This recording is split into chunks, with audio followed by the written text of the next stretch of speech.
ಹೃದಯದ ವಿಫಲತೆ ಅಥವಾ heart failure ಅಥವಾ ಹಾರ್ಟ್ ಅಟ್ಯಾಕ್ ಎಲ್ಲ ಬರೋದಕ್ಕೆ ಕಾರಣ ಏನು ಅಂತಂದರೆ, ನಮಗೆ ಗೊತ್ತಿದ್ದು ತಪ್ಪು ಮಾಡ್ತಾ ಇರ್ತೀವಿ. ಬರೀ ಶಾರೀರಿಕ ಅಲ್ಲ, ಬರೀ ಆಹಾರ ತಿನ್ನೋದು ಒಂದೇ ಅಲ್ಲ, ಜೀವನ ಶೈಲಿನಲ್ಲೂ ತಪ್ಪು ಮಾಡ್ತಾ ಇರ್ತೀವಿ. ಈ ಹಾರ್ಟ್ ಪ್ರೆಸ್ ಮಾಡುತ್ತಲ್ಲ, ಆವಾಗ ಪ್ರೆಷರ್ ಜಾಸ್ತಿ ಇರುತ್ತೆ. ಅದನ್ನ ಸಿಸ್ಟಾಲಿಕ್ ಪ್ರೆಷರ್, ಮೇಲಿನ ಒತ್ತಡ ಅಂತೀವಿ. ಹಾರ್ಟ್ ಹಿಂಗೆ ರಿಲ್ಯಾಕ್ಸ್ ಮಾಡೋಕ್ಕೆ ಸ್ವಲ್ಪ ಆದಮೇಲೆ ಆವಾಗ ಕಮ್ಮಿ ಇರುತ್ತೆ ಅದು ರಕ್ತದೊತ್ತಡ. ನಾವು ಬ್ಲಡ್ ಪ್ರೆಷರ್ ಚೆಕ್ ಮಾಡೋಕೆ ಹೋದಾಗ 2 ಹಾಕಿ ಕಳಿಸ್ತಾರೆ ಅವ್ರಿಗೆ. ಇವಾಗ 140/70 ಇದೆ, 140/80 ಇದೆ ಅಂತ. MMFHG ಪಾದರಸ ಸರ್ಕ್ಯುಲರ್ ಮೀಟರ್ ಇರುತ್ತಲ್ಲ, ಅದರಲ್ಲಿ ಮಾಡಿ ಚೆಕ್ ಮಾಡಿ ಕಳಿಸ್ತಾರೆ.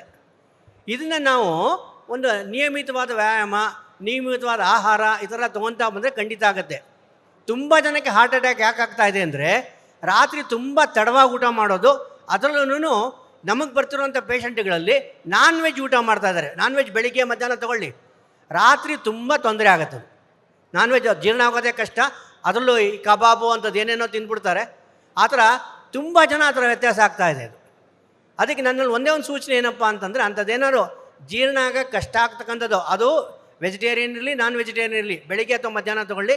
ರಾತ್ರಿ ಹೊತ್ತು ಬೇಡ, ಆದಷ್ಟು ಅವಾಯ್ಡ್ ಮಾಡೋದು ಒಳ್ಳೆಯದು. ರಾತ್ರಿ ಊಟ ಆದಷ್ಟು ಬೇಗ ಮಾಡಬೇಕು. ಆಮೇಲೆ ಹಗುರವಾಗಿರ್ತಕ್ಕಂಥ ಆಹಾರ ತೊಗೋಬೇಕು. ಆಮೇಲೆ ವರ್ಷಕ್ಕೊಂದು ಸತಿನಾರು ಹೋಗಿ ಹೃದಯದ ತಪಾಸಣೆ ಮಾಡ್ಕೊಳ್ಳೋದು ತುಂಬ ಒಳ್ಳೆಯದು.